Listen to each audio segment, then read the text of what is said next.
কৃষকের কাজটা ভালো করে দেবেন যারা। এটা কি ধান লাগাইছেন?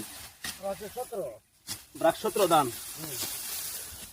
ধান তো মাশাআল্লাহ ভালো হয়েছে দাদা, অনেক ধান হয়েছে।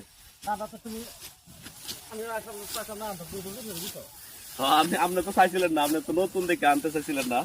তা আমি আবার গত বছর হয়েছিলাম, ফলন খুব ভালো ছিল, এই জন্য আমি দেওয়া। আলহামদুলিল্লাহ এবার দেওয়া যায়, ফলন খুব ভালো হয়েছে।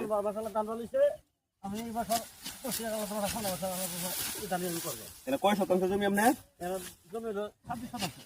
26 শতাংশ হলে আপনার আইডিয়া কয় মন হইতে? আইডিয়া তো 20 মন। আচ্ছা, 17 ধান খুবই ভালো হচ্ছে ফলন। আরেকটা বিষয় হচ্ছে এই জমিটা সোজা আছে, পরে নাই। আর অনেকের জমি তো পানিতে তলায় গেছে। আসলে আলহামদুলিল্লাহ আশা করা যায় ধানের যে ফলন হয়েছে, ব্রাক 17 একটা ধান আছে হাইব্রিড, ধানটা খুব ভালো হয়েছে।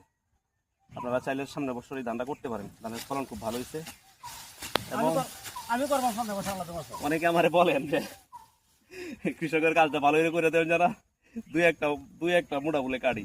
আজকে চিন্তা করলাম যে না, তাহলে আজকে একজন একটু কাটতে দেব, একটু কাটতে দিলাম, ভালো লাগতেছে। আপনাদের যদি সুযোগ হয় কৃষকের পাশে দাঁড়ায়েন, এটাই আবদার থাকলো আর কি।